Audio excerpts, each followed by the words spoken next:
36 years ago. And it's an organic farm, but I don't access to the European market. So it's a small production.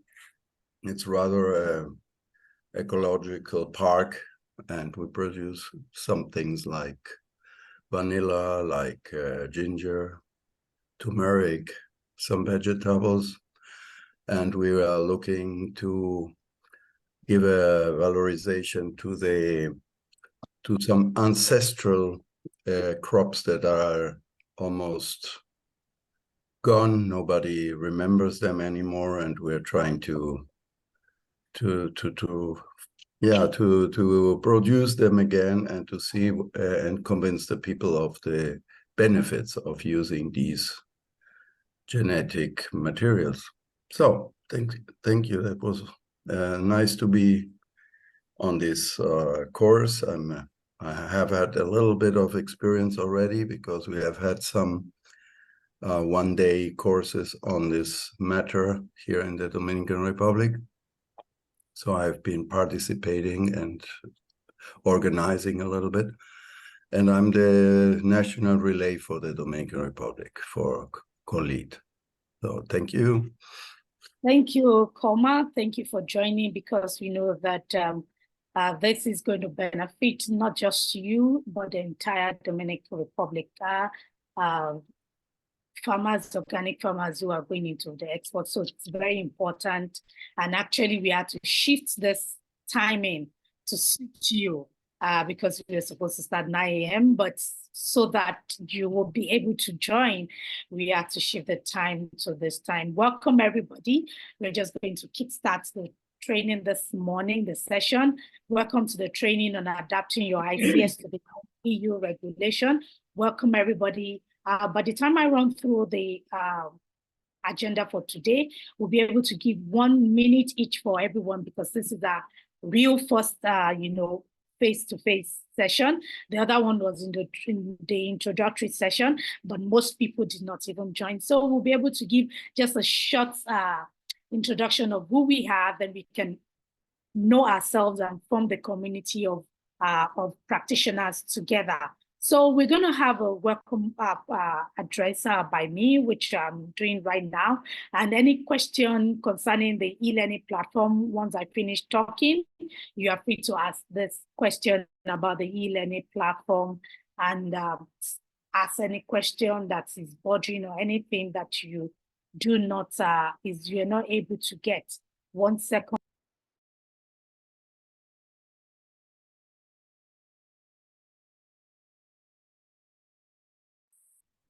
So then we go to the introduction session where Brian will be taking us a recap of the course. We're going to look at the objective of today's session. Today, we are actually looking at a group of operators, the definition and the implication. The definition and the implication, it has changed from what we used to know. And so this is very crucial for anyone and any company, any organization that wants to do ICS and wants to export from this year. Many are waiting to 2025, but Brian is going to let us know why it is crucial that we start this year and we evolve into it, because come 1st of January 2025, you will not be able to export without the new EU regulation. So while it is very important for us to go through this training and for us to actually do the corrections that we need to do on our different ICS initiatives. Then we're going to look at the definition and composition of a group of operators. What does it mean now? What is the EU regulation saying now, and not what we used to know or what we used to think that we know before. And then we look at the implication for the certified contract. How is going to impact us all? How is going to impact those who are already practicing? What is the implication for them? What are the things that they need to do differently now? And then we'll go to the assignments for the week, and we'll also try to brief you on what we will be coming up on Friday. So I would like to give the floor to everyone to give a 1 minutes introduction, your name, your company, and your designation, your role, and the crops that you focus on. Thank you very much. Over to you. Koma, you've introduced yourself, so we can go to Bio Uganda. And please also, it's important that we change the name on that is appearing on the Zoom so that we can call us by the name and not by our company's name. Thank you. Over to you about Uganda.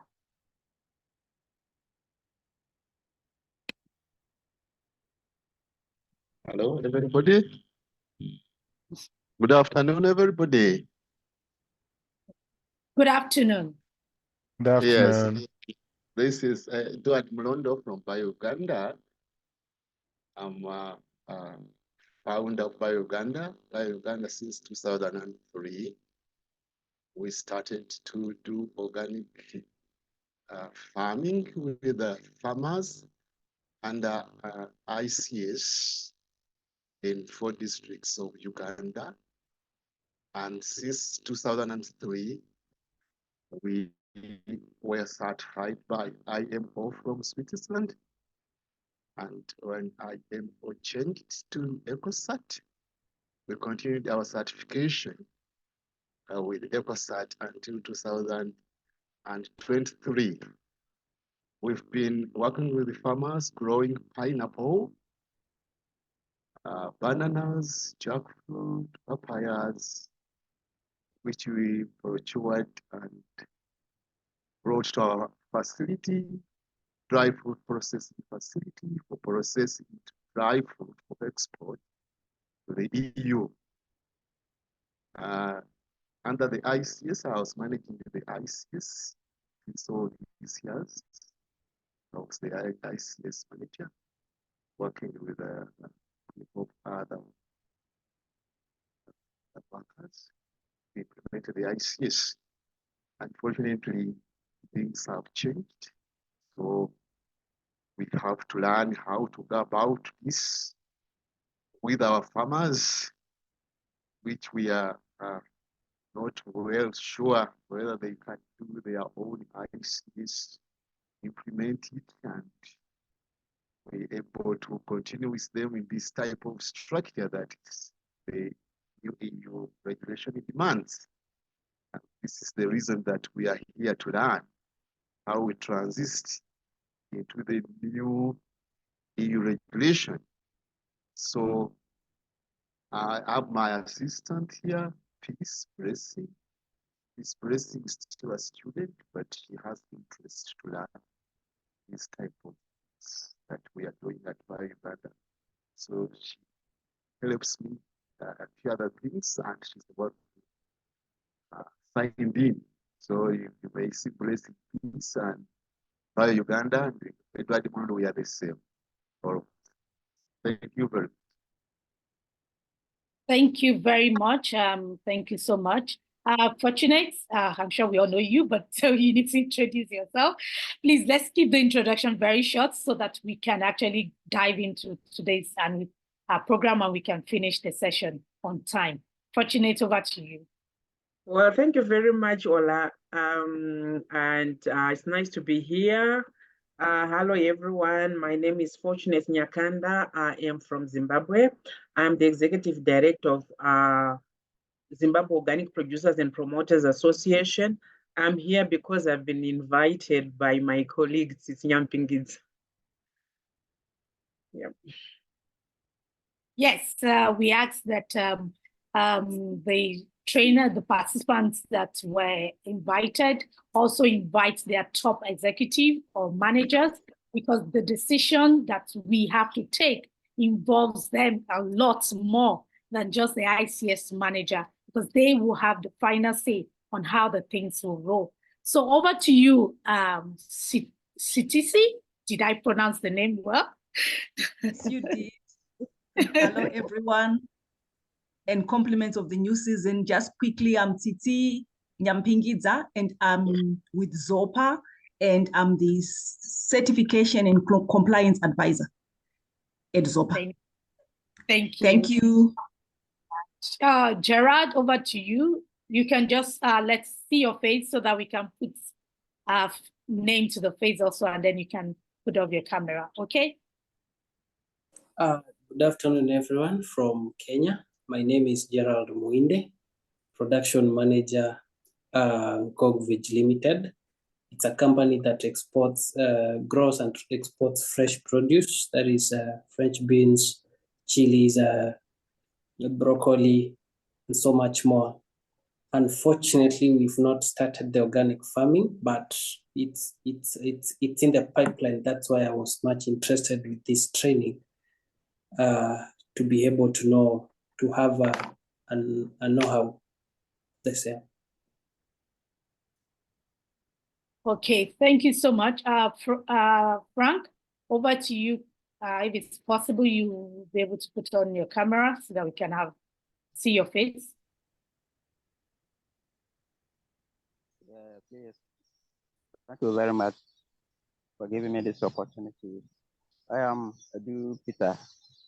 I'm here in place of Frank, because I'm using the device, Frank's device. I'm from Ghana, and then I'm a farm manager, and then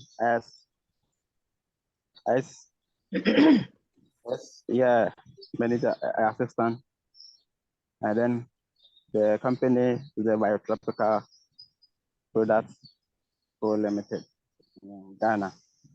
And and the exporter of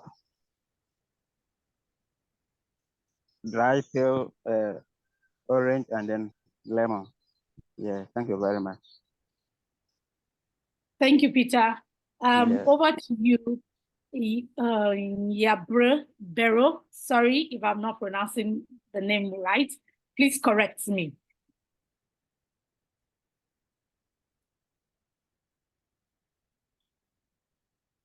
Hello. Hello. So this is George Nyabero. That's the correct pronunciation, Nyabero. So consultant in matters certification, organic and other sustainability programs, based in Kenya and working with Ulster Limited. So 7 years of experience in the organic certification, working with different CBs and a range of crops from fruits, vegetables, herbs and spices. So I'm here also to meet my colleagues, share experiences and also learn on what we expect the new regulation. Thank you very much. Thank you. Welcome. Evelyn, over to you. Can you unmute yourself and introduce yourself?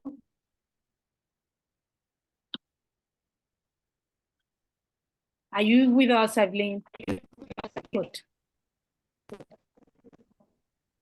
Evelyn had typed in the chat and she says our connection is not good. Oh, okay. Welcome, Evelyn. Gloria? Gloria, is your connection good? Is it stable? She did the same, but I hope it's better. She also wrote in the chat. Okay. Seg?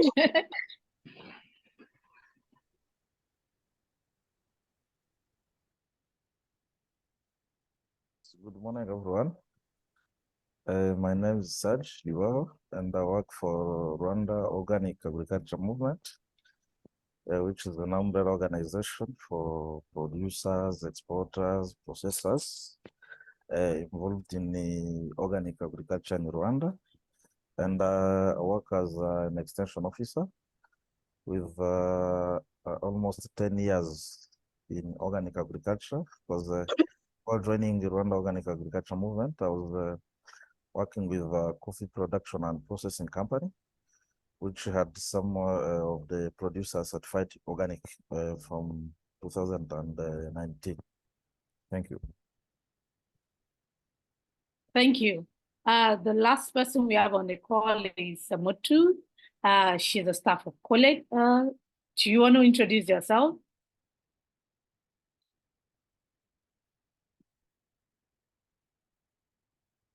We can't hear you. Microphone.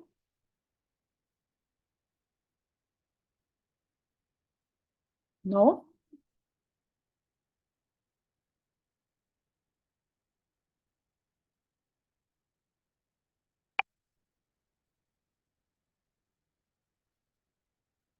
Okay, I mean, we can always circle back to you later on. So we go straight to today's program, and Brian, you'll be sharing your screen from your side. Thank you. Can you all see my screen? Yes, I can see Yes, your. please. I can Yes, see yes. you. Yeah. Great. So hi everyone. Good to see you. Some familiar faces actually. That makes it even more exciting. Fortunate is good to see you again. I know some colleagues from Uganda, Edward and the rest. It's good to see some familiar faces. So we're gonna have I think, a more interesting discussion. So I'm Brian. I don't have to introduce myself so much. I did that in the intro session, but also I have my profile on the platform, so you can still check to know who I am. But yes, happy to join this training. I'm sitting in Nairobi today. So yes, and thanks. Good to see a variety of participants. I've seen consultants, I've seen representatives from NOAMs, companies. It's really, yeah, it's a diverse group, and I hope we shall have an interesting discussion. Just as a form of a caveat, I really want this to be a discussion. As much as it's a training, there's a lot that we can unpack when we use live examples from what you're doing. So I really hope that you'll share that and you'll keep it as lively as possible. So let's dive in. So just to get us started, just about this course, as certainly you know a little from the invitation, and that's why you applied. So this is really meant to try and break down this complex EU regulation into more digestible parts, especially for you operators, so that you can implement and comply. So this is really what we are presenting, or the structure of this training is based on experiences from FIBO, the Research Institute for Organic Agriculture, the International experts that have like break down this complex regulation into smaller parts that can be consumed by you. So in any way unofficial interpretation of the regulation from the EU, or even, but really how we understand it as experts, and we think this is the if entities like yourselves follow this, this interpretation, then you'll be in a better place when it comes to implementation and ultimately compliance and certification against this, according to this regulation. And please, as I go along, feel free to put a comment in the chat. My colleague Olaomi will be able to stop me and ask those questions. So let's keep, like I said, you can raise your hand. I hope that option is still active.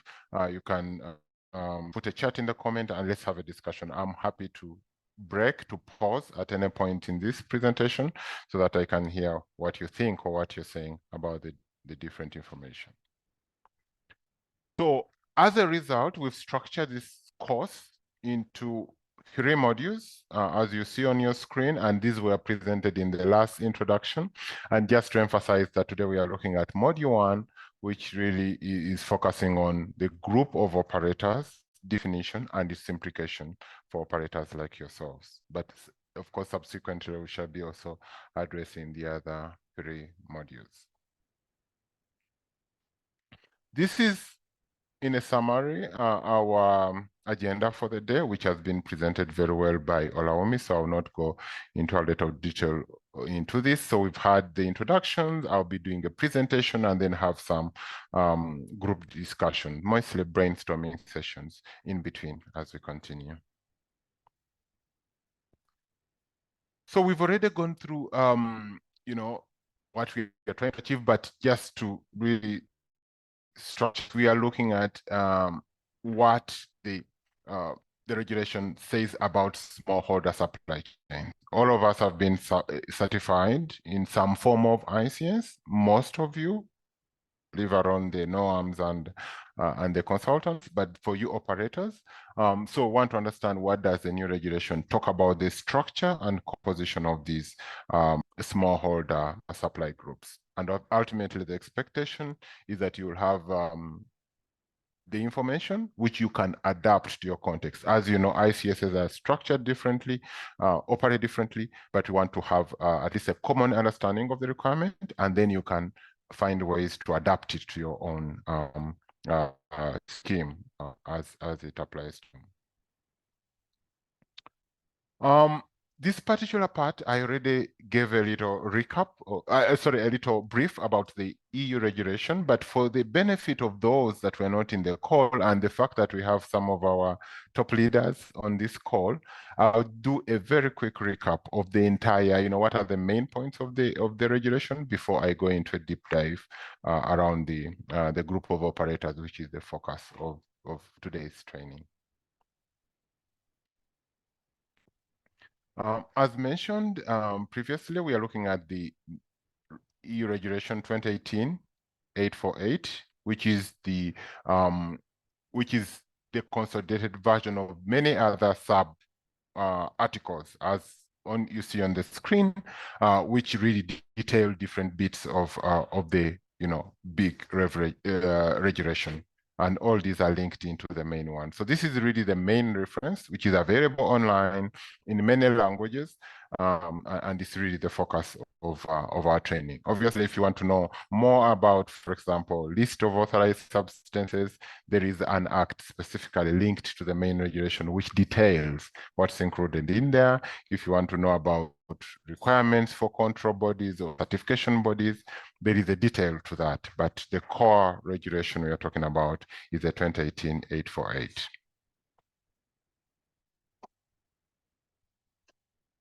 Looking at the timing, yes, this came into practice, the new regulation, in 2022, so it's not new as in new. It's been around for at least 2 years. And the beauty of this is that there is a transition period that was provided for all operators to adjust and try to work around their systems so that they can comply.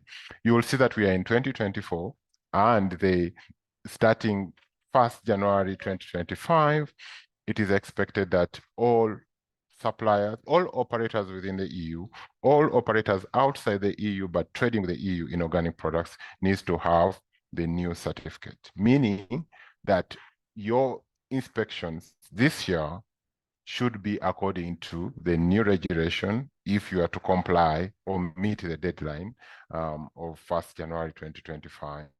So this is really how urgent we are in terms of getting started, in terms of adjusting our operations to meet the requirements of this new regulation.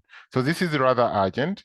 We need to pay attention and start talking to our certification bodies. What is coming up? What should we do in order to have the 2024 inspection done according to the requirements of the new regulation?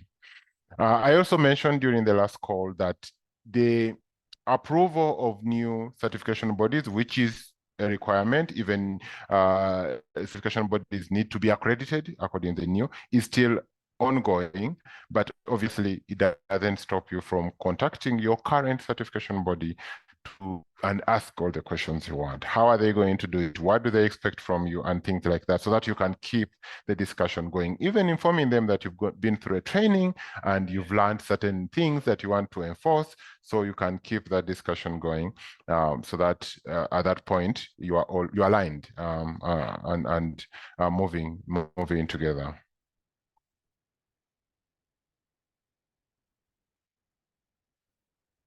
One fundamental change in the new regulation is the move from equivalence to compliance. Equivalence means, as we've had in the old regulation, you could have a certain way of doing things, and you could prove that what you're trying to do is equivalent or is similar or is closer to what the EU regulation required, you could pass with it. With a new regulation, it's about compliance. It's about doing exactly as the regulation states. So this is a very significant shift, and having little to no flexibility when it comes to some local interpretation of some of these requirements. So really, this is a big job that actually certification bodies have to do, to try and interpret some of these requirements in a local context in order to remain compliant, without, of course, with the equivalence when closed. That is going to be quite a significant challenge for them, for you operators, to make sure that achieve compliance, because that's what the new standard requires. But like I said, it's a discussion, it's an understanding that you need to have. You need to explain, as we shall see in your documentation, in your process, so that even anybody coming from anywhere really understands what you're trying to do, and you don't leave it to only local interpretation. And that will definitely help with this compliance requirement. And we are going to talk more about this in the subsequent discussions, what this implies regarding certain requirements. Of course, it's just broadly to state that the new standard is a little stricter in terms of requirements. There are thresholds on certain things in terms of how many inspections have to be done, sampling of, at different intervals, numbers, they are really stricter requirements, not as much flexibility as we're used to in the previous standard.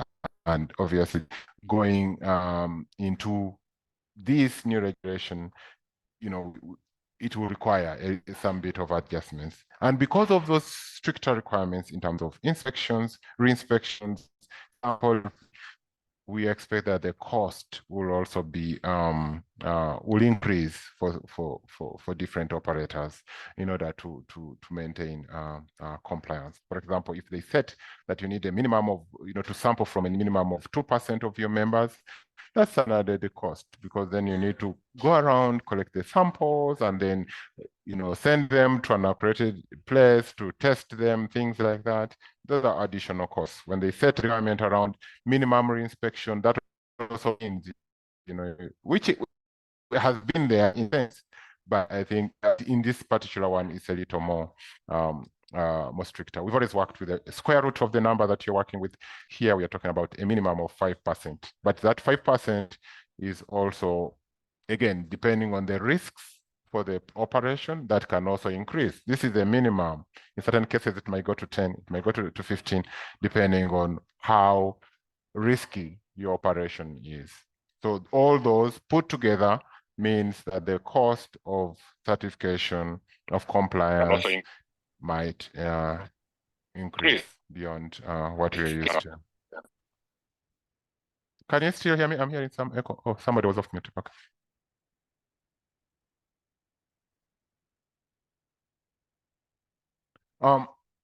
Exactly, as I mentioned, as a result, the strong focus on documented procedures to prevent contamination, traceability, and mass balance checks, comparing inputs and outputs, sampling and no residues, really being able to catch and mitigate, the risk of putting contaminated product on the shelf.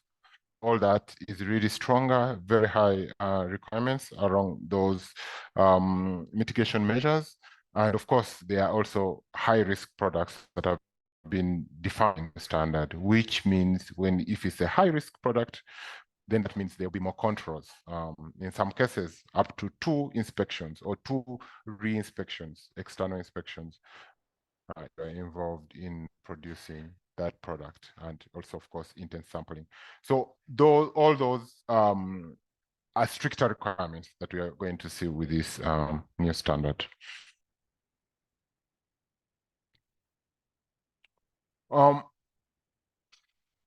If I may pause for a moment, and that was rather broad, but just in case anybody has a question, comment, or if anything, allow me in the chat, let me know to respond to it before I go into the deeper dive of the real meat for today's session.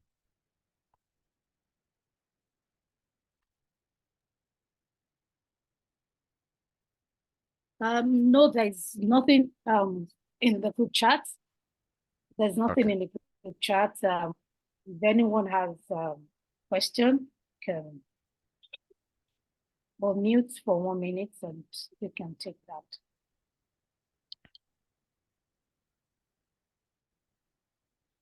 Seems we are good. Maybe we can keep it to the end in case people want. Oh, there is a hand from Koma. Yeah, thank you very much. I would like to know a little bit on the procedure of the sampling. There is, we have to it must be assured that 2% of the members have been sampled. So what does that exactly include? Very good question, Korma. The exact approach to the sampling obviously will be interpreted by the certification body depending on their specific requirements. But what I can tell you now, we are not talking about individual testing. For example, if you have 100, let's say 10 farmers, 100 farmers, and then you need to take samples from four farmers, then the interpretation is not that you're going to test for each of the 4 farmers individually, but rather looking at a composite sample. You're going to take samples from the 4 farmers and you're going to put it all together and test once. That's the current interpretation, because I mean, if you have 100 farmers, then it's not a big problem. But if you have 10,000 or maybe let's say 2,000, because that's the maximum size that is required for a group of operators, then that makes it rather very expensive for the operators. So the current interpretation is that you collect samples from all those 2%, which will be 100 if you had no, not 100, but maybe 10 from 2,000. If you have 2,000, 0.05, that is about 10. Yes, then you don't have to take 10 individual tests, but you can combine and make a composite sample and test for that. But like I said, actual interpretation will come from the certification body. That's the common understanding of how sampling would apply. Okay, Does that help? Yeah, I think Great. that. Okay. Thank you. Great. Let's try to go through the deeper part of this. So like I said, this is how the new regulation defines a group of operators, meaning a group of smallholder farmers. That there is a requirement that is composed of only members who are farmers, group of operators, group of farmers. Membership is for farmers who are committed to organic production, and at some point we can see they may also be doing anything more than just production. They could also be doing some processing or drying or anything, but it has to be farmers, producers. And there is those members have to the maximum limit of how many members can be part of that group, which is 2,000. It can't be more than 2,000. The maximum is 2,000 members to constitute a group of operators, or a farmers group in some contexts, as we call them. In other places, we call them a group of farmers, but here we define it as an operator. An operator can be involved in agriculture, in direct production, in processing, and even marketing. But in this case, as a group to be certified as a collective, meaning as a group, you have to be farmers. You have to be a maximum number of 2,000. And there's also a requirement on the size and acreage of the members of the farmers who can be members. The maximum is 5 hectares, or for people coming from the acre sites is about 12 acre. That's the maximum land size of farmers who can be members of the group of operators. And as we shall see, there is another requirement that if at all the farmer is more than 5 hectares, then they can't be making more than 25,000 euros in the organic sales. And we are going to unpack all these requirements. So this is really just a snapshot. I mentioned the number can be equal or less than 2,000 farmers in order to qualify as a group of operators. It has to have a legal personality, and by legal personality, meaning it has to be legally established, and this is really defined in terms of the local context. In some areas, it's registration at a local level, district level. Other countries, it's at a national level. That's what legal personality is defined in that context. So really, it has to be a legal establishment, so to speak. And that interpretation can be put to the context where one is operating from. It should operate an internal control system, as we all know it. There has to be a system of control procedures and people that manage that system to ensure that the organic integrity is protected. And there has to be a system of joint marketing. So when you come together as a group of operators, definitely you should be also jointly marketing. That's why anyway, you're coming together as a group of operators. There is an additional requirement for the members to be in geographical proximity. Again, that one is not clearly defined how proximate the members should be, but the current interpretation is at least within the same country. Again, it's really to emphasize that the ICS has to be functional. So for some, to have an ICS where you have members from all corners of the country, obviously that will compromise how you're operating that ICS. So really, again, this is tagged to the whole functionality of the ICS, and that is something that you have to prove how proximate your members are and how functional, how functionally possible your ICS will manage in order to protect the organic integrity of the products. And again, the other requirement is that a member shall only be registered for one group of operators for given product. So if you are a farmer of coffee, you can only register in one group of operators for coffee, but you can register in another group of operators for another product that you may be growing. For example, you're doing vegetables, then you can be in one group of operators for coffee and in another for coffee. The requirement is that for the same product, you can't be in more than one group of operators.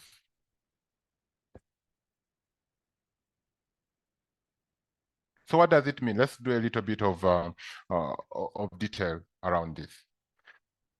The regulation defines that a group of operators shall only be composed of members who are farmers, yeah, or operators that produce, aquaculture. In addition to being, like I said, this production, you can also be doing processing, but it's members who are farmers. Farmers underlined, because that is very, very critical. And of course, there has to be commitment as they join that, like I said, members who are committed to organic production. So as you're joining the group of operators, there has to be a commitment, which I think most of us know, that you sign this, the agreement. We used to, in some cases, they call it the organic agreement or organic contract, committing that you will comply to the organic regulations. As I mentioned, legal personality is a key requirement, and this will differ depending on the context, how that is defined. And definitely, you, the operators of the GoO, are the ones to really to demonstrate that what you're working with is a legal personality.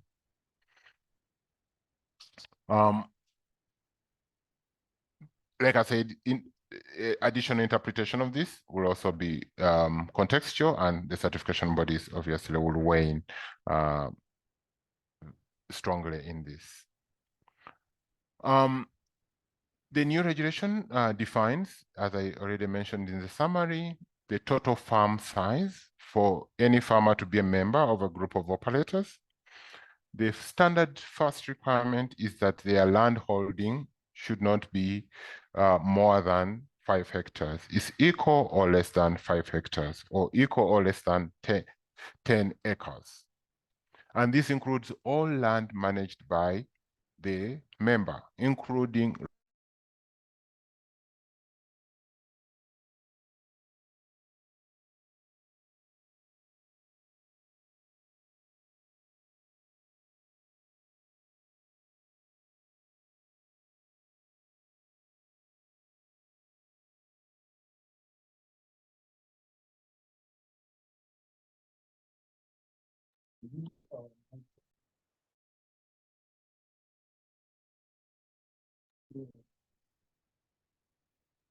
Hello, Brian.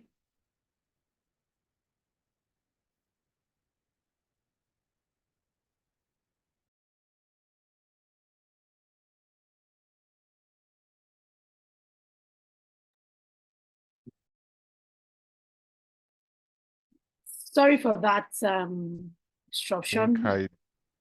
Brian, I dropped. Yes. Yes, I think I dropped off at some point. Sorry about that. I think there was a glitch in my connection. Can you still see my screen? Yes, this is back. Yeah.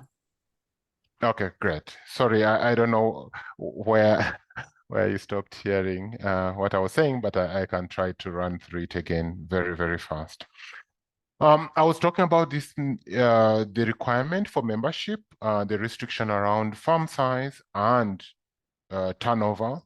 The first, I mean, there are 2 requirements around, yes, I said farm size and sales, but the initial requirement is around farm size. So if any member is beyond the farm size, then we go to the turnover. And that's why you're seeing this chart on the side, on the right-hand side, where we look at the farm size. If it's yes, then that farmer can be a member. If it's no, then we go to the next requirement around turnover, which is 25,000 euros. And this is, again, the equivalent in local currency. If you are in Zimbabwe, if you are in Uganda, we'll have to get the equivalent of the 25,000 euros in your local currency. And this includes, this is computed at the farm gate price. So we look at the total quantity the farmer supplied, the price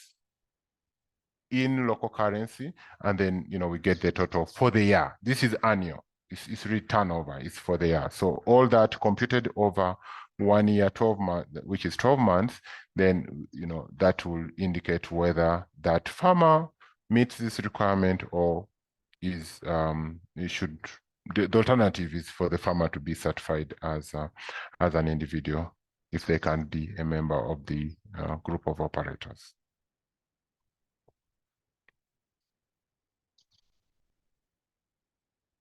Maybe I know this raises a couple of questions, but I can do a quick pause and hear if anybody has a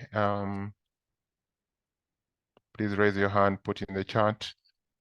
So Brian, there's a question in chat saying that given that the local conditions under which production takes place is totally different from that of the EU, how is it going to be possible to change from equivalence to compliance?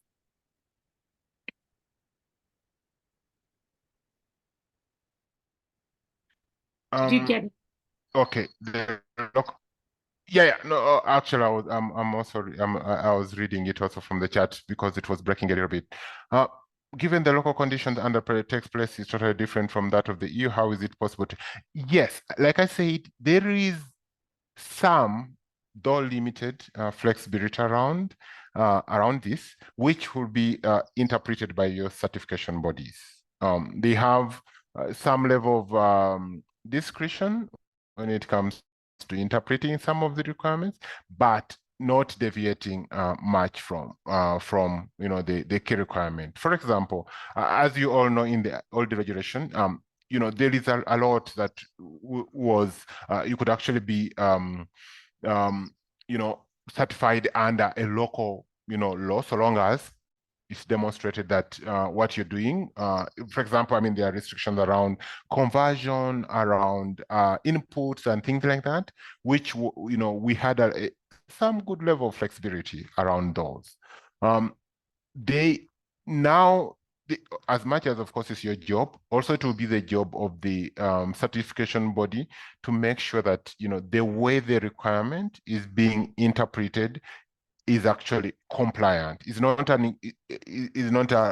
equivalent. It's not, for example, saying that if the conversion period is set as 3 years, then because of your local conditions and given what you climate etc, that it can be shortened. No, that still remains 3 years. You can't argue on the basis of climate conditions, on the location of the farm and things like that, which we had a lot of flexibility with the previous standard, and we could get away with some of those things. In this new standard, it has to be, if it's set at 3 years and you haven't been organic, to be organic, you have to do 3 years, then it has to be 3 years. Things like that. It may not be the perfect example, but maybe we can think of another one. But really, it's about making sure that if they set a minimum sample at 2%, it has to be 2%. There's no equivalent around that. It is 2%. That's what I mean by compliance, other than using the equivalence window. It's going to be challenging.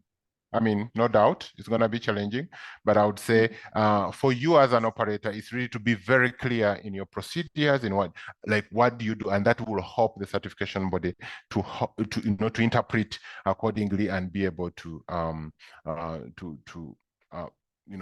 certify you, when they have better understanding, because they don't have any leeway to cut any if I may call it corners, but run away from the requirements as they are stipulated.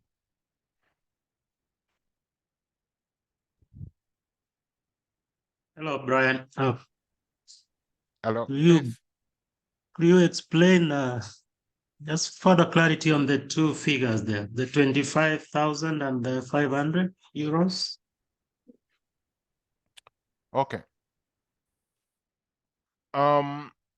So, like I mentioned, and this you only go to the, for example, we are talking about requirements for farmers to be members of the group of operators.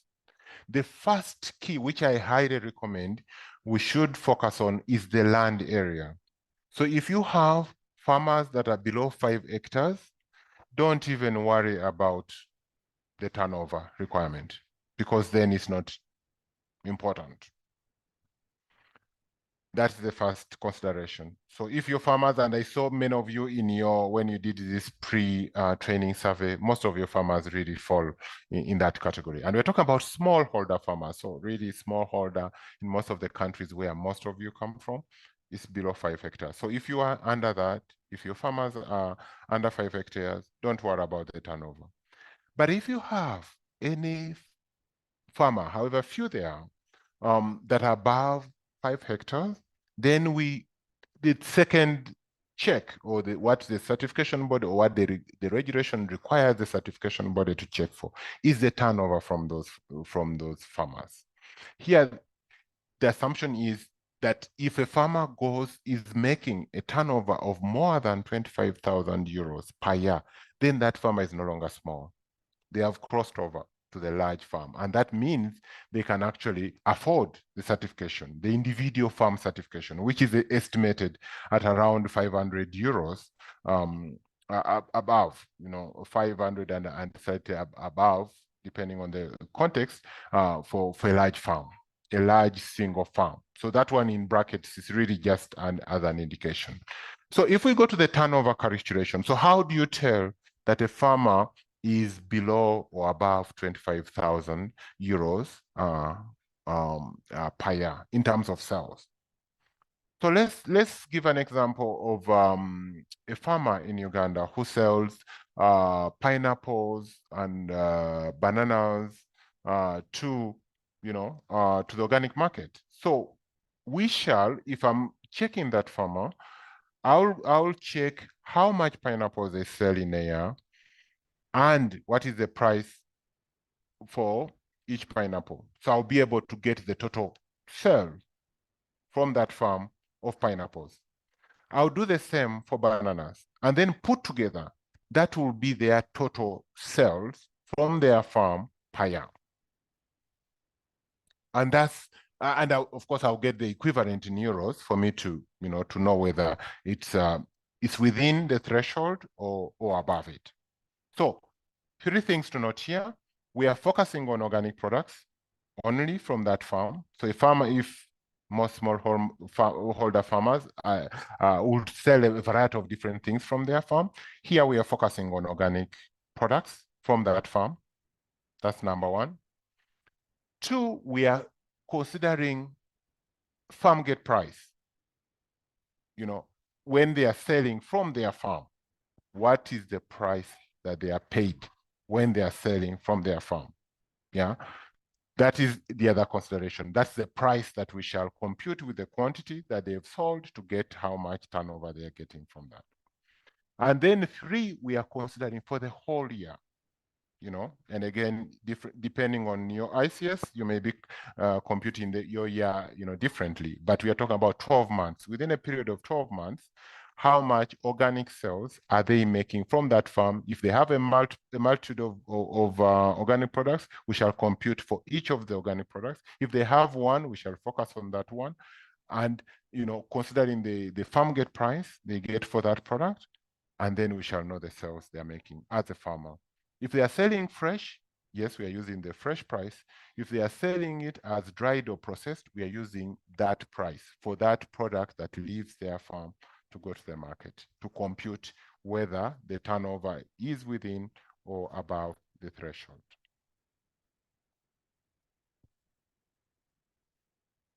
Does that help? Yes, it does. Thank you. Thank you. Thank you. Okay, and again, these requirements, again, subject to interpretation, there's a little bit more detail, but just to shed a little bit more detail around the size of the holding, the 5 hectares that we are working with, or 12 acres. When we say size of holding, we are talking about all production units operated by that farmer for the purpose of producing live or unprocessed products, including products from aquaculture and beekeeping. So really the holding that they are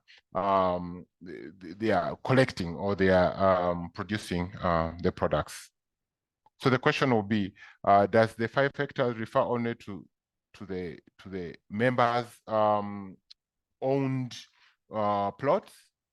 The answer is no. It's all about whether you own or rent, so long as you are the one managing or operating those units, is considered your own holding. And this will include not only plots that they are managing for the organic or marketable product. For example, if you're marketing pineapples and bananas, it will also include other plots which you are where you're growing other crops for home consumption. So all the land that you're holding as a farmer, not only what you're using to grow organic products, including any rented or leased plots, is all part of your holding. The only exception is around forest land. So if you have any part of, land that you're not using for agriculture, of course, forest will not be considered land that you're using for active agriculture production. But if you're using it for honey collection or beekeeping or aquaculture, then it will be considered as part of your holding. So we are basically talking about the total land under the management of the farmer. And this is as we normally include it in the farmer's list. We always put everything that the farmer holds, and then before we break down what is on each of those plots. I see a hand from Gerard.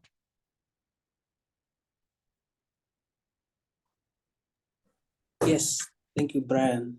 I have a question which is disturbing my mind, though I don't know whether I'll have digressed, but I'll put it up anyway. In the case of a farmer, an organic farmer who does purely organic farming, but is not within any registered group, and he does the production through organic means, but now he sells to the companies which they do not consider the organic production. So they'll buy the produce based on, like, they are just buying the other products which are produced using the other synthetic means. So what options are available for this kind of farmer, and where should he begin? Gerard, just for clarification, options for getting certified or options for what?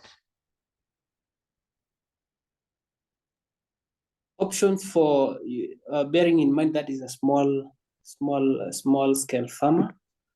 Mm-hmm. And maybe the certification, he might not be able to meet the qualification for getting certified, and he has got he's not a member of any group. Okay, I get it. Of course, that is a little challenging in a sense that one avenue for such small farmers to, I would say, to easily get certification and recognition so that they can market their product is really to join other similar farmers so they can, manage the system together. Otherwise, the other option is to do it themselves, so they can still be certified as individuals. But the challenge is, of course, they have to make sure that whatever they are producing is of such a value so that they can meet the individual cost of certification. So for such a farmer, where they don't have the luxury of joining other members or other similar farmers to be certified as a group, the only option is for them to pursue individual farm certification. But then, like I said, they also need now to look closely at what they are producing to see whether it makes economic sense for them to be certified, especially for the EU regulation, according to the EU regulation. Remembering that certification for the EU regulation should only come in when you're going to export, when you're going to sell your products to the EU market. So if you're a small farmer producing smaller quantities where you have limited chance of exporting to the European market, then probably the need for them to be certified under that regulation diminishes significantly. So that, and maybe the other closer option is to think about local marketing, a participatory guarantee system where they don't need the certification per se, the way we are talking about it now, so that they can continue selling those products.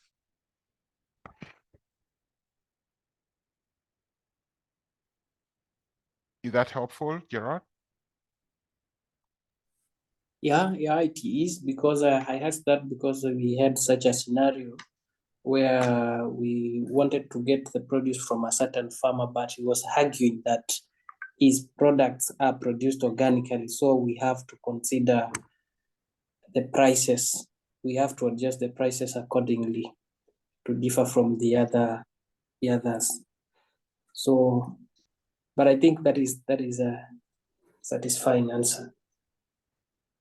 Yeah, and again, like I think this is also important to stress that not all markets need this kind of certifications. I mean, if you're buying products from them and you're going to sell it locally on the Kenyan market, then, I mean, if you have a system as the buyers to check that they do the right thing, not taking them by their word of mouth, then that should also suffice. But unless they have this product that you want to sell to the EU market, then you should be talking about the EU regulation. Okay. Kolma? Thank you. Yeah, I think still this issue is not completely clear to me, but perhaps as we move forward, we will clarify them. It's the case of our own farm, 30 hectares, which is about 80% is forest, and we have perhaps 5% of agricultural. No, 10% of agricultural land. That means about 3 hectares, of which 1 is organic. So I still, we are not certified yet, but we are planning to do so. And yeah, for me, it's a bit difficult, as we have also a little bit of beekeeping. So I'm not completely clear about that, but perhaps I don't want to impede that we move forward, and perhaps we can talk about this issue separately or whatever. No, but Coleman, that's a very good example of again some of the complexities that we need to deal with. So maybe let's try for a moment, use your example. So you said you have 30 hectares in total and 80% is forest, right? Did I get that right? Yeah, that's correct. Yeah. And then only 3 hectares is what you're using for active agricultural production. Yeah, that's it. Okay. Okay, great. Obviously, to be this by virtue of the size. So this, if you're using 3 hectares, then you know again what you have on the screen. This would be would qualify as, you know, this farm could be, you could be a member of a group of operators. The conditionality is that this 80% that which we are not, which is under forest, is not being used for any production, either wild harvesting or which could be honey or any other products, or aquaculture or any kind of, you know, active. If it's just forest, natural forest, no production of any organic product, then that will not be constituted as part of your holding. So your holding will be this 3 hectares. Yeah, but and in that as I told sense, you, we have a little bee keeping going, and we collect also wild herbs as medicinal plants, and we collect them inside of the forest. And we have also some permaculture integrated. So I see it's very, very complex. And we are selling our organic products right now to a local market without being certified right now. But we would like to move forward to at least sell some of our products as organic, like for instance, the vanilla. But vanilla is, for instance, you don't have a high density, but we have our vanilla integrated into the forest, or we are moving forward to do so. And yeah, that makes the whole question quite complicated. I actually don't think it's even, I mean, the only complication is that you can't be a member, or your farm can't be a member of the group of operators. Okay, yeah, so I will have to be certified. You have to pursue your own. Yeah. Yeah. You have to pursue an individual farm certificate. In that sense, you don't need to talk about ICS. You don't need, because ICS only operates with groups. So pursue your individual farm certification, and that's it. Okay, Brian. Okay. Thank you very much. Sorry about that. We have 2 questions in the group chat. I don't know if you want to answer them now or. Sure. Okay. Yeah, let's cover them. I know I'm a bit slow, but yeah, please let's look at them. What will happen to groups when none of the participating farmers can implement the ICS? Will such groups be dismantled? That's the first question. And the second question is, like GoO, they have a farm which is bigger than 5 hectares actually going to do. Does that mean the farms are not eligible? No, thank you. If I may start with the second question, if I think it's from Evelyn, yes, you just have to do like Colma we just discussed. Such a 200-hectare farm can't be certified together with others. It has to have its own certificate. That's at least there's no shortcut to that. I don't know how much of that 200 hectare is being farmed, but I can imagine, I think, Evelyn, I know where you're coming from. I know it's a big farm, so there's no shortcut. It has to have its own certificate. To the question from BioUganda, what happens? That's the complication. What happens to these farmers, when they can't do it on their own? The window we have, and that we shall discuss actually in the 3rd module, is how farmers can be supported actually to build that capacity progressively to be able to comply. So if I think about BioUganda and the structure where you have most kind of a contract type arrangement with the farmers, it is BioUganda can actually delegate, some, I'm using the word delegating very cautiously, somebody or some people to really support these farmers, meaning for the initial years, for them to get a certificate, for example, they may not have the means to pay for an ICS manager or somebody really to help them to organize. And it's allowed, as this capacity is being built, for the company to delegate somebody or to hire or to employ someone on behalf of the group based on a contractual agreement between the company and the group to support them to build this capacity. And that, I think, is the only shortcut. How? And I mean, it's a win-win. The farmers continue to sell, but also as a company, as a trading company, because you also have now to get your own certification, you have room to continue with the business. So that's the only window that I see. Otherwise, there is no, like I said, it's about compliance, so there's no room to renegotiate this structure of the group of operators.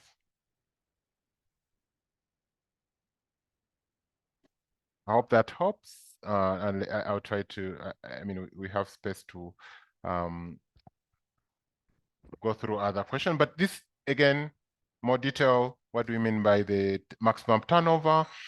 This I've explained. We are looking at total sales within the accounting year, and that's defined differently, so long as it's 12 months.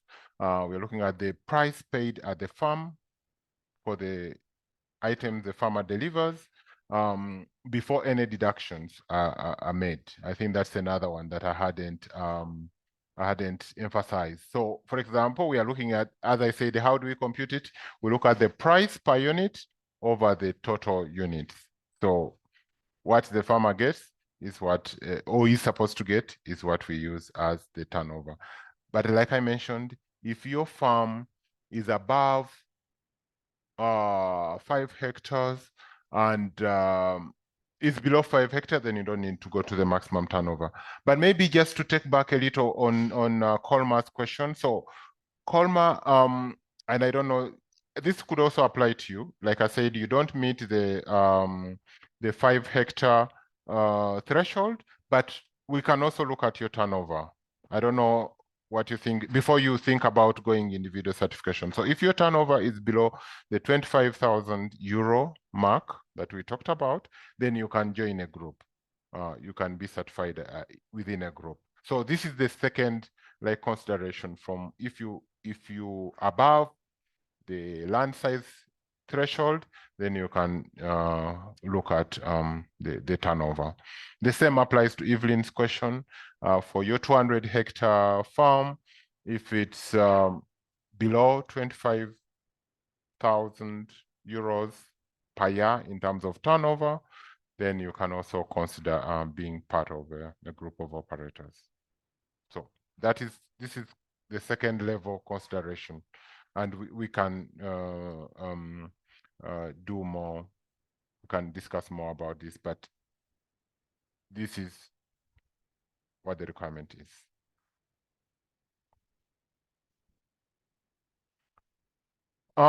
So again, like I mentioned, in most operations in Africa, we don't have the big farms. Of course, we've heard from Colma from the other side, Dominic Public, it's bigger, but many of the small farmers are below the 5 hectares.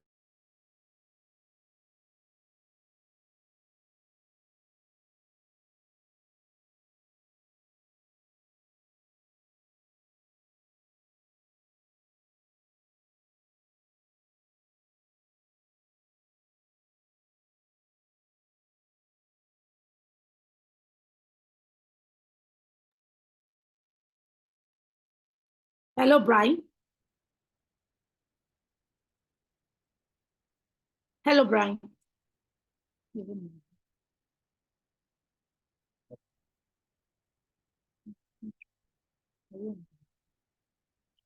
Hello, Brian. Hello, can you please hear me? Kamal, Fortunate. Yeah, I just wanted to know concerning the last things that Brian said, that which threshold will be have more weight, the one of the size of the farm or of the field themselves, or the turnover? Because if it's the turnover, we would fit under a small farm. And just to know which one of the two thresholds would have more weight, or I don't know, or would be considered first. Yeah. So the first thing to consider is the landholding capacity of the farmer. That is the first thing to look at in all the ICS, to check which farmer has, comma is gone. Okay, to check which farmer is between that threshold of 5 hectares. Then one thing that I've come to discover is that depending on some regions or some countries, their number of acres is different from one another. So you need to actually find out what is the hectare in your country and what is, and not just the global hectare and equivalent of acres. But the equivalent, the compliance is, it must not be more than 5 hectares that a farmer is holding, that a farmer has. So I am growing my food for my family on 0.5 acres. I have to add it. I am doing some other production on 2 acres or 1 hectare. I have to add everything. And then the one for organic, I have to add it. So whether it's conventional or it's organic, you have to add everything that that farmer is holding. It doesn't mean that he owns it, but every farmland that is working with, that is producing on, that farmer, you have to take note of all those calculations. And so once the farmer crosses 5 hectares, that is when you now go and look at the turnover. If the farmer does not cross 5 hectares, you don't need to cross to the turnover. You just have to stay with the hectares. So that is what is very important. From one leg to another, that's what I have to say. So any other question? I have seen another question from I think Fortunate. Let's dive into this question before I connect back and continue because Brian is not back up. Sometimes land holding is bigger than 5 hectares, but actual land under production is 5 hectares or less. So the regulation is saying that what the farmer is holding. It's not saying what the farmer is producing on. What the farmer is holding is different from what the farmer is producing. So if a farmer owns 10 hectares, but is actually cultivating 5 hectares, meaning that the rest are under forest. If he's not cultivating, if he's not producing in it, if he's not doing beekeeping in it, it means it's a forest. Even though he owns it or he has rented it, but he's not producing on it. So as long as it's not producing under it and it's less than 5 hectares,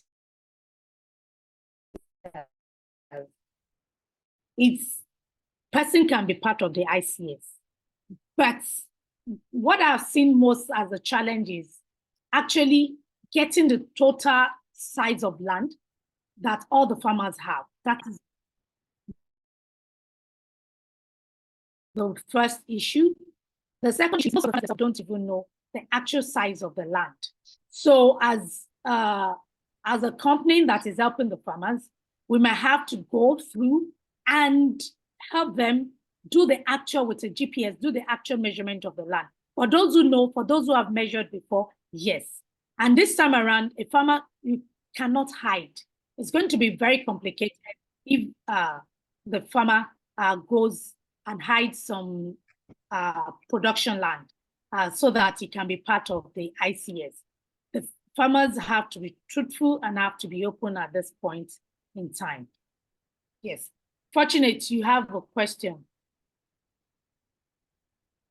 Yes, Ola. And I'm not so sure whether I'm supposed to be contributing or I'm supposed to be a guest. But just allow me to also share my experiences in this regard.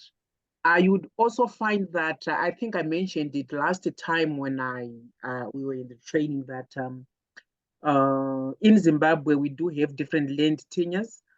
And so the amount of land per given farmer is way above. Usually it can actually be way above 5 hectares, even for the smallholders. So I just wanted to give you an example of a scenario that I came across whereby a farmer or an operator is acting as the ICS manager of the smallholders. And the smallholders, yes, they are complying with the 5 hectares or less land size, but they also want to put in their own 5 hectares so that they also be part of the group of operators. And in that case, I was of the opinion, of course, it needs to be verified by the certification company. If it is possible that the operator who wants to participate, the operator who has like 200 hectares that is not actually using, that wants to participate as part of the ICS, although is also an ICS manager for that particular group of operators, if that is possible to maybe kind of lease the 5 hectares from the main 2,000 hectares so that the operator can qualify to be part of the group of operators. I don't know, it's up to, it's subject to discussion. Hello, Brian. Yeah, did you get the question? So there's an ICS person. He's like the ICS manager for the group of operators. The person has 200 hectares. And for the person to be part of the ICS now, they want to be to rent 5 hectares from their 200 hectares as part of the ICS. And because they're not using all the 200 hectares anyway, but what we don't know is what is the actual size of land that they were actually working on. So that's where my question would be to Fortunate. What is the actual size of land that they are working on? Because it could be more than the 5 hectares that they want to rent to join this ICS. 5 hectares is the amount of land that they're working on organics, so that and maybe the other 2,000, part of the 2,000 or 200 hectares is fallow. I'm trying to understand the scenario. So because at some point you talk about the ICS manager, and another point you talk about the farmers. So I'm wondering, so you want the ICS manager to also be a farmer? Is that the intention by leasing the 5 hectares to him or her? Yeah, it's rather complicated. Actually, I was actually wondering whether I should be asking it in this forum, because the situation is such that the ICS manager, the appointed ICS manager, do also have a farm. And the ICS manager also is going to be the buyer of the produce from the GoO. So they would want to add on the produce from the farmers with what they're also producing. Wow. Actually, there's a bit of, yeah, I see conflict of interest issues here. But what I would, and again, we shall actually, in the 3rd module, we shall talk about the responsibility of the ICS manager. And again, how they mitigate that, that risk of conflict of interest. Imagine when the ICS manager, you're a farmer yourself. So how are you going to be able to take decisions, some of which may compromise you as, a member, because you're doing more or less the same thing as the people you're controlling or you're managing, so to speak. And then secondly, there's another level of interest because you're also the buyer of the product. So how are you going to be able to take decisions around sanctions, around conversion period, around contamination, when you already have a vested interest beyond just maintaining the quality and organic integrity of the produce? So I think those are things that need to be really looked at critically. Ideally, in the definition of the group of operators, we said, yes, you can say, okay, because he's farming, so he's a member, but then we will have to find somebody else to play the ICS manager role. So he will be a farmer, not an ICS manager. So he'll have to really get that responsibility of ICS manager. Okay. Maybe if I can take it further, that the ICS manager is going to be appointed from the buying group, but there will be somebody who is managing the 5-hectare plot. I'm just trying to bring all these because it happens. This is what is actually happening on the ground. Yeah, and we've had many of those instances where, the whole idea is protecting, or the high-level goal is protecting the organic integrity of the group or of the products handled by the group.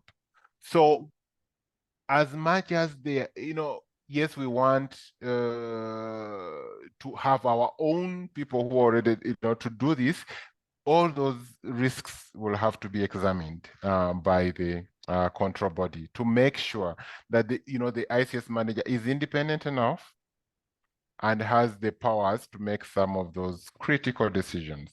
So if they are a delegate of the buying company, and they are, all those complications, they will have to be looked at critically.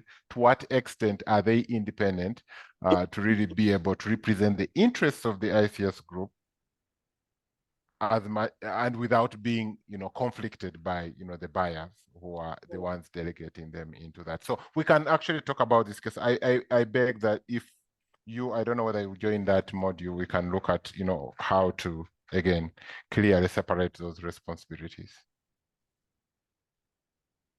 Great. Sorry, and I'm so sorry about the break. My internet is having a day today. And it's really, yeah. But anyway, quickly, so we are talking about large farms, and I think that's the example we had from Evelyn, from Colma. This is the case. If the farm is above 5 hectares and has sale turnover of more than 25,000 euros, then it can't be a member of the group. They have to be certified as an individual farm.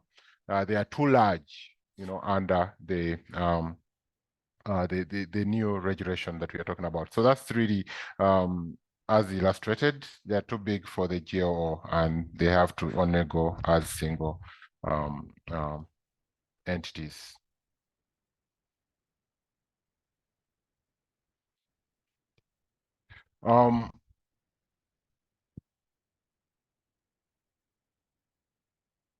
Exactly. I mean, this,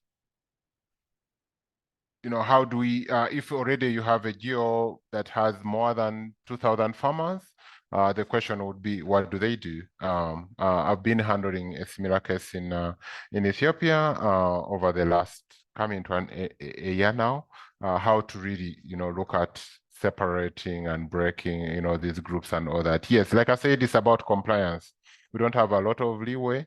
So if it's above 2,000 members, then we have to see how do we, structure them a little differently so that they remain, yes, legal personalities. That's a key consideration, and which varies. In the Ethiopian case, it was rather more complicated, but I think we are getting there. But also, meet this requirement of not being more than 2,000 farmers. So there is no shortcut. Compliance means that you have to keep the number to 2,000. Most of you are doing horticulture. Rarely do you have such large numbers, but when you go to coffee and other commodity products, you'll see those large numbers happening. There is no minimum. We are only talking about the maximum. So minimum can be 5, if it makes sense. But also in one of the rules, they talk about at least 10 farmers to be externally inspected in a group of farmers. So if they say at least 10 farmers to be inspected, then probably, yeah, we are looking at groups that are a little bigger than 10. And I think economically, that's what makes sense. If you are very few, then it won't make sense to be certified as a group.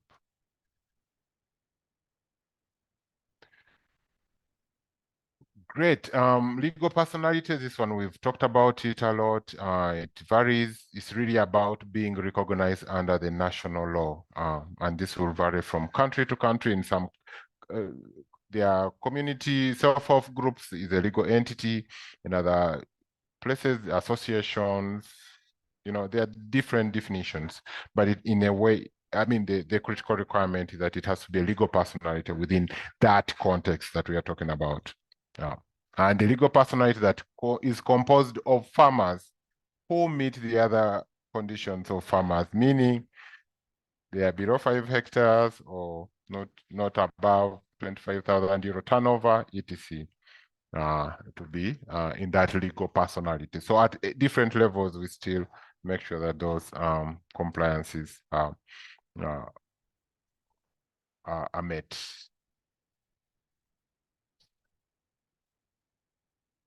Am I showing no more questions in the chat, Olaomi? Because these are the contentious issues, I'm very sure.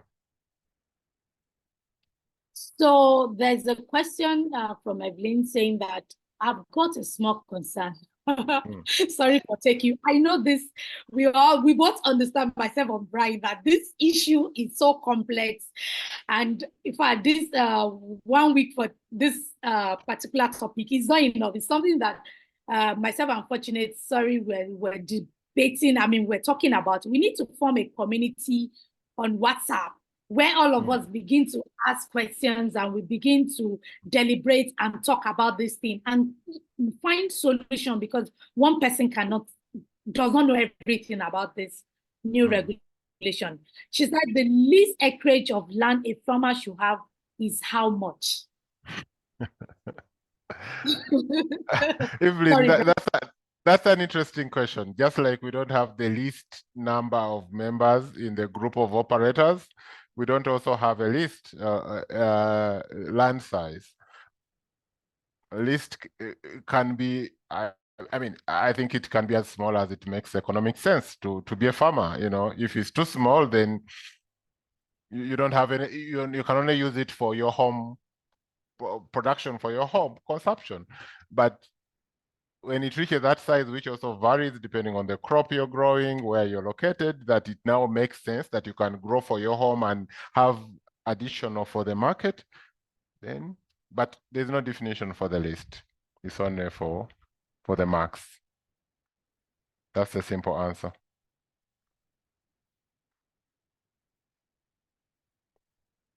I'm not sure whether it helps, but yeah. Quickly, again, time is not on our side. So geographical proximity, I think this is, again, the bottom line is really, does it facilitate the ICS to operate efficiently? In our interpretation currently, we're only talking about at least within the same country, but you can also talk about regionally, you can also talk about at district level. It's really at what level does it make sense for the farmers to operate as a unit? So this, again, is subject to more interpretation by the certification body.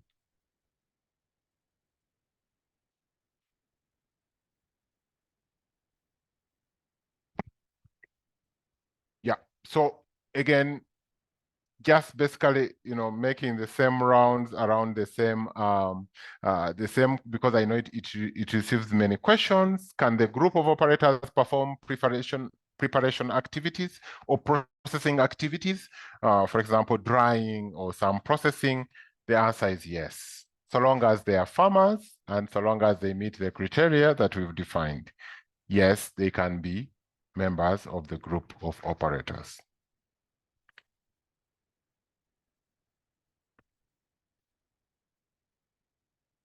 So we are not, I'm sorry that I'm going to take you a little bit through the next, about the implications, and then we can come back to any questions if we have some time left at hand for us to work with. So the question is, what are the implications for these requirements? Definitely, if you are a farmer cooperative, and there are not many, and I don't think anybody on the call is working with it, maybe as an OAM or as a consultant, so long as that cooperative meets the membership, meaning the individual members are within the land size and turnover limits, then no major issues. And the cooperative is also not beyond the 2,000 in number. No major problems. Those can continue and they can be certified under the new regulation. A little bit of issues come when you're working under a structure, as I know Bio-Uganda you're doing, where you're a processor and trader and then working with farmers in one ICS. That in the new regulation will not work. You will have to certify the farmers separately, organize them under their own ICS, and they get their own certificate, and then Bio-Uganda will be certified as a processor and trader. So there are two certificates that you pursue. And many others. I think Biotropic, you also have the same structure, and what was the Free Farms, African Organic, you also have the same structure. So those you will have to get the company as processor exporter, and then the farmers have to be organized under their own ICS. Depending on the number of farmers you work with, I think none of you is working with more than 2,000. You can, deal with one ICS assume compliance. But if you have more than 2,000 farmers, then you have to think about multiple groups to be certified.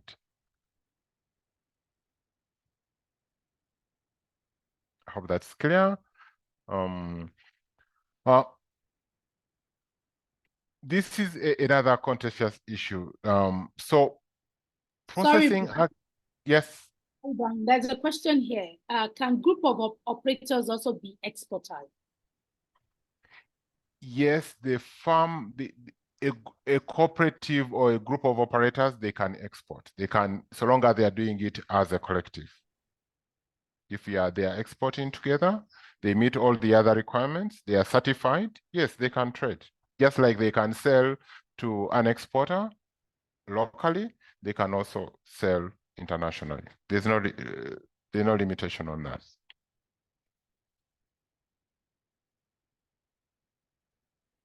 So long as it's only the farmer, it's the farmers doing it again, it's the group doing it, not again via another company. Kolma, I see your hand.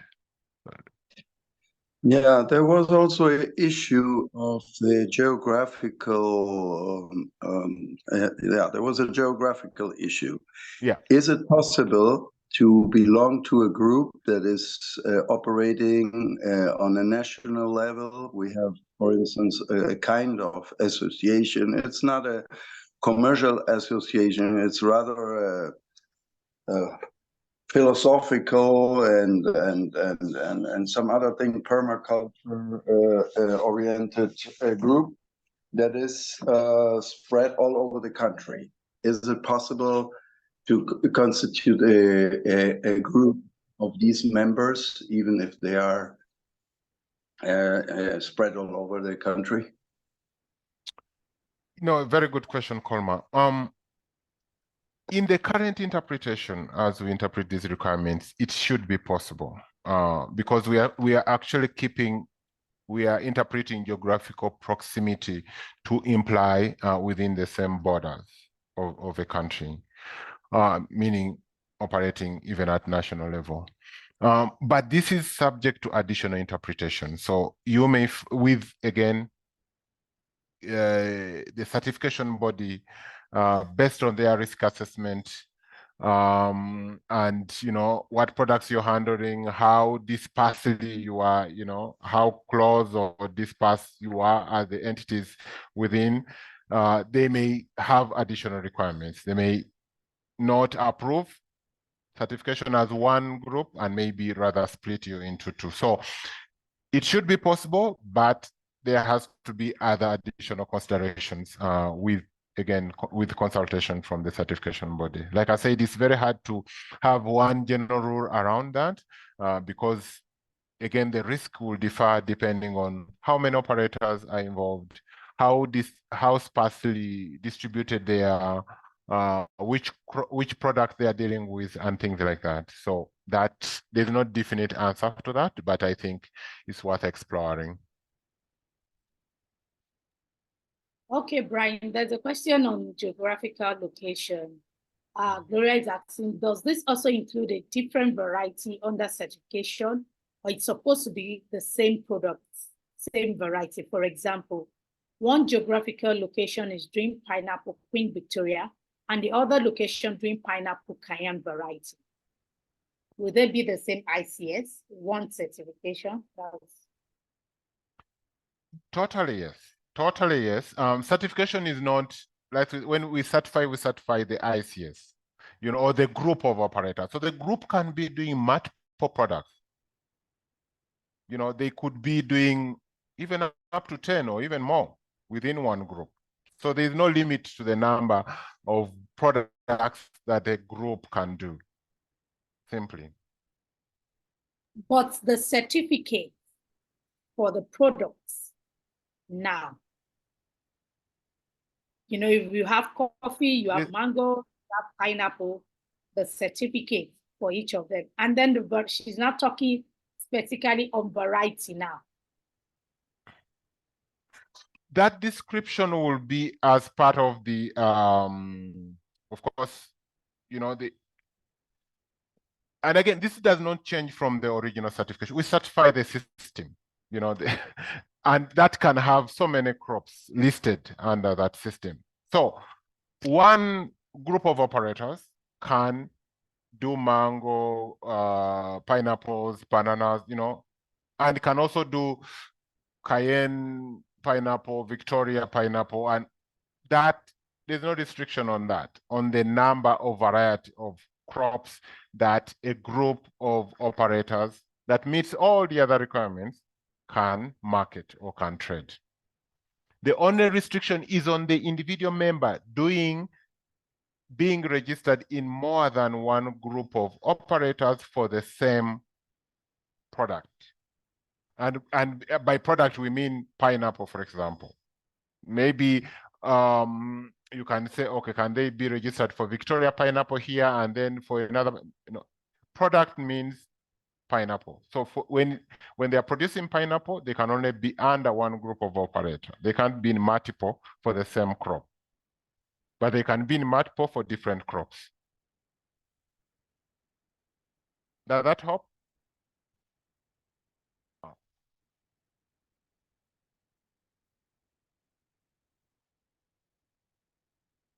Yeah, I think we can go on. And one thing that will be very interesting is to have this conversation continue on the forum in the e-learning platform and also on WhatsApp. So as many questions that keep coming, yes, please keep dropping them sure. on. Great. Swiftly, like I said, the implications are mostly for outgrower schemes. For cooperatives, just like you see on the screen, if they meet all the other, all the other requirements of membership, of farm size, of turnover, and they are legal entity, the implications are rather very minimal because, you know, they already meet some of the requirements. The big one, especially for commodity cooperatives like coffee and the others, maybe cocoa, I don't know, is when they are too large. When there are so many, then they have to find a formula of how to reduce the number so that we have not more than 2,000.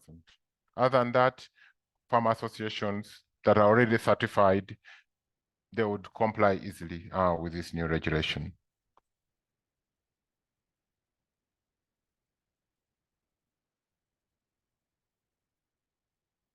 And of course, in terms of external, the only, of course, additional requirements in terms of I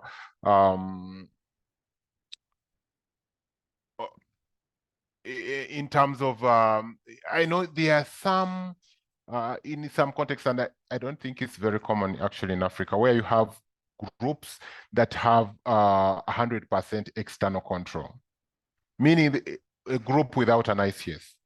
I don't know whether many of you have heard of them.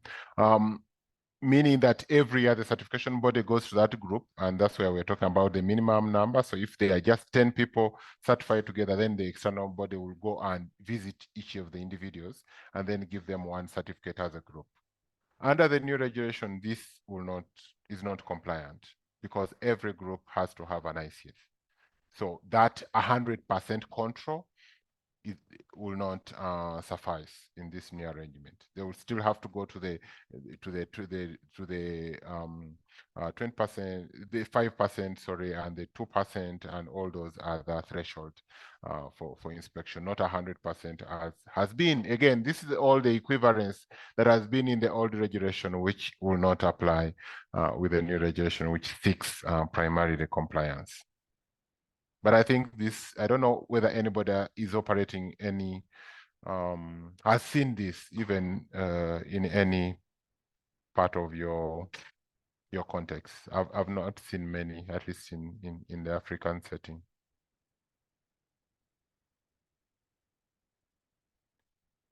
Great. So again, contract production, we say this is where really the big impacts are. We need to separate the two so that we make sure that we comply. We can no longer have companies running ICS on behalf of the directly making this where somebody is employed directly by the company and on behalf and running, one ICS. No, but companies can, under an agreement with the group of operators, continue supporting so that these cooperatives can transition to be independent on their own. That has to be an agreement that the company enters together with the group of operators to help them comply. It's a win-win. If the group complies, also the company is in business.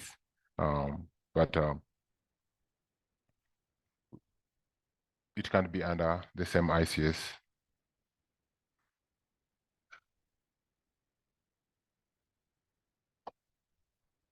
Exactly. This is the question that I had from BioUganda. How can the completely new farm organization manage? It's challenging, it's complex, etc.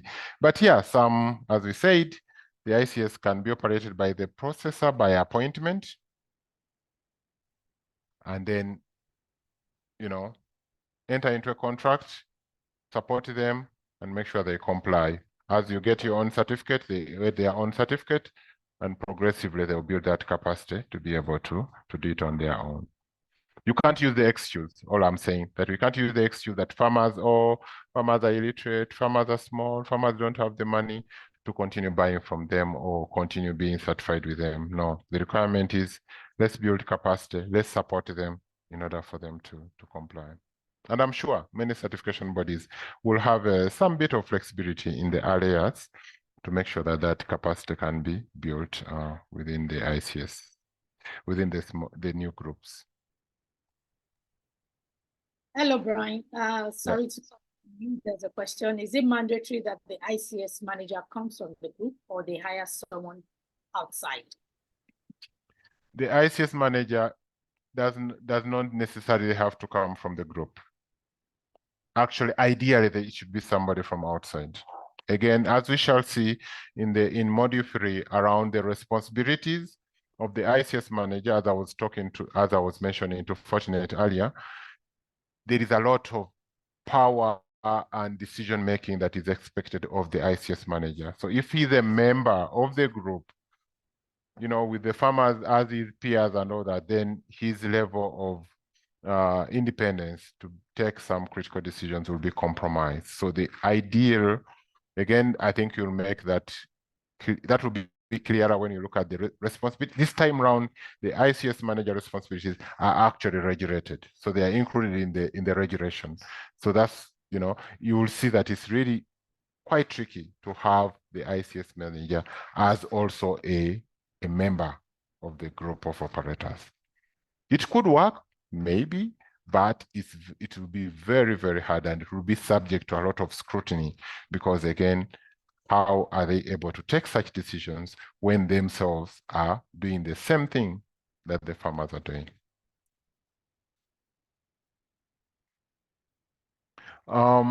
Then I think for some of you, I've seen fair trade certified cooperative societies, which in some cases they are doing both organic and non-organic.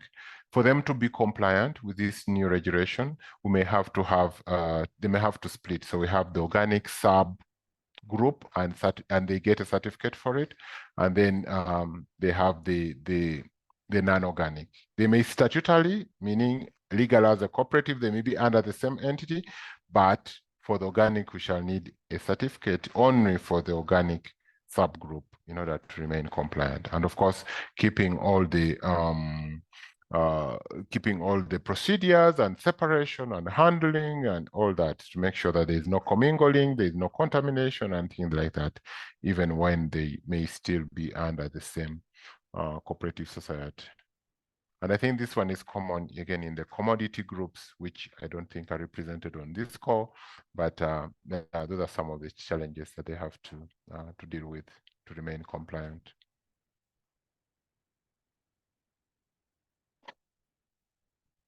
I guess no questions. Yeah, so the whole idea was to really reflect what these mean for your groups in terms of structure. Do you need to reduce the number, which I think in most cases for the groups I've seen with you, it's not an issue of number. It's size of the farms, not so much of an issue, but I think the biggest issue is contract production, where we have to certify companies like I saw Biotropical, Uganda, and the others separately from the farmers, and how we make that happen. Who pays for those costs? How do they get the ICS set up? Who manages the ICS? How is the training done? Who manages the contracts that are now going to be running between the group of operators and the company? Because now everything the company has been, those are the kind of a discussion that we need to make to ensure that our ICSs can continue.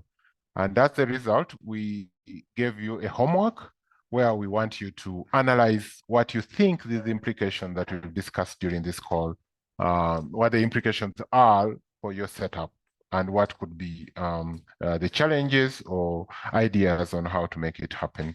And with a few minutes left, I want to give it to Laumi to present our assignment for now, for this module. Thank you. Thank you so much, Brian. And before I go into the assignment for the week, please, pardon me, and I want to paint a scenario which is common and I mean, ask you for this question so that you explain, because it's a common scenario. Most companies, they have also farms, and those farms are big. I mean, they are more than 5 hectares, which I've seen, and they are part of the former ICS. So in this case, they are the buyer or the company. They're also part of the ICS, and their farms are bigger than 5 hectares. So in these scenarios, what would they do?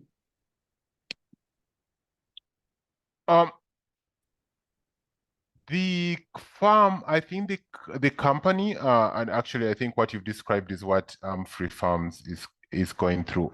They can, first of all, they need to organize the farmers separately and a group of operators, done, because the company can't be certified together with the farmers. And then secondly, they need now to look at their operation as an entity. And they can have one certificate which covers their production, their processing, and their trading activities. So all they have to do is to have one certificate for their own production and any processing, if they at all, any trading under one umbrella, one unit, and then organize the farmers separately.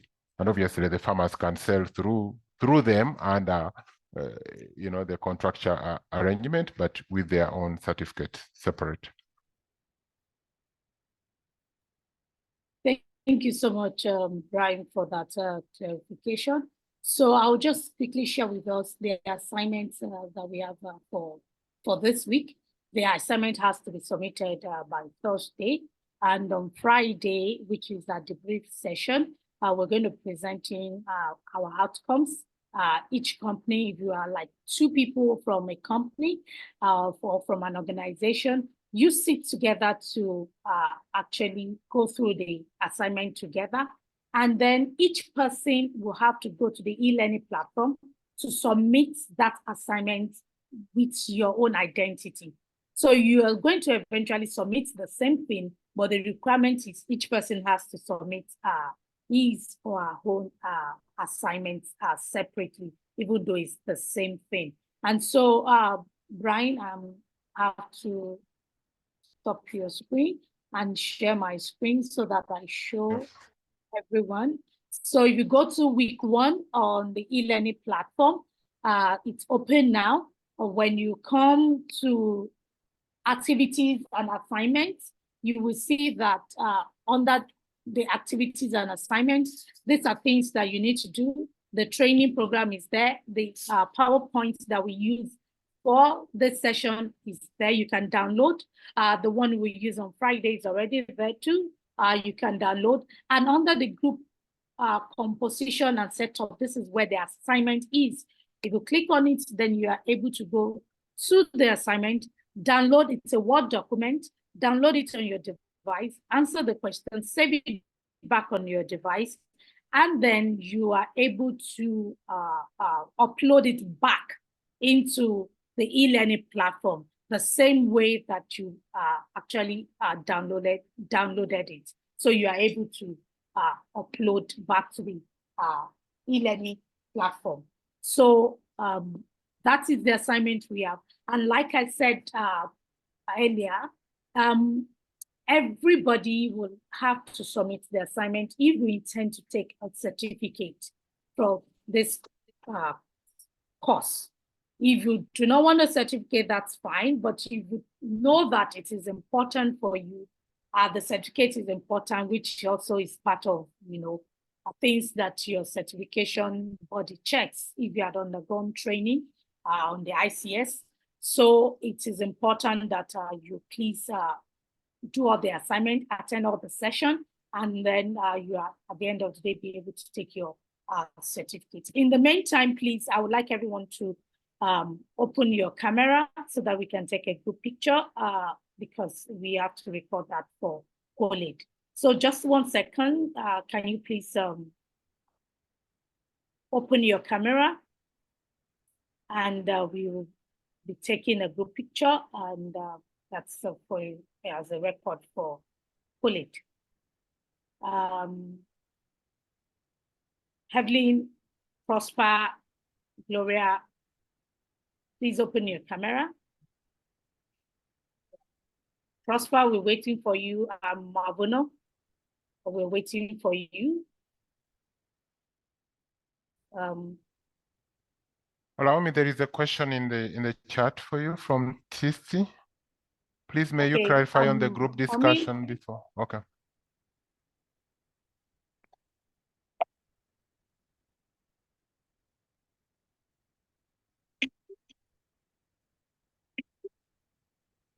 Okay, thank you. You can, put off your camera. I know the network it's so bad. So let me go through the, please, may you clarify on the group discussion of the assignment before uploading it back?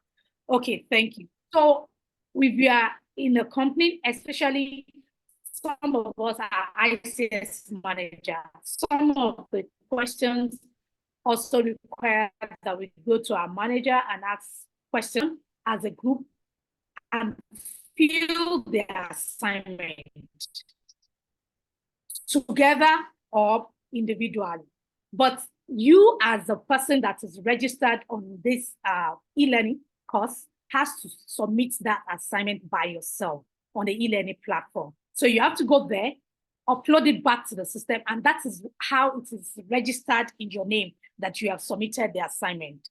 So you can do it together, you can do it by yourself, but it's good if you're a company together or you're ICS manager and a company together, that you do it together, you provide all the information together, and then you upload it individually.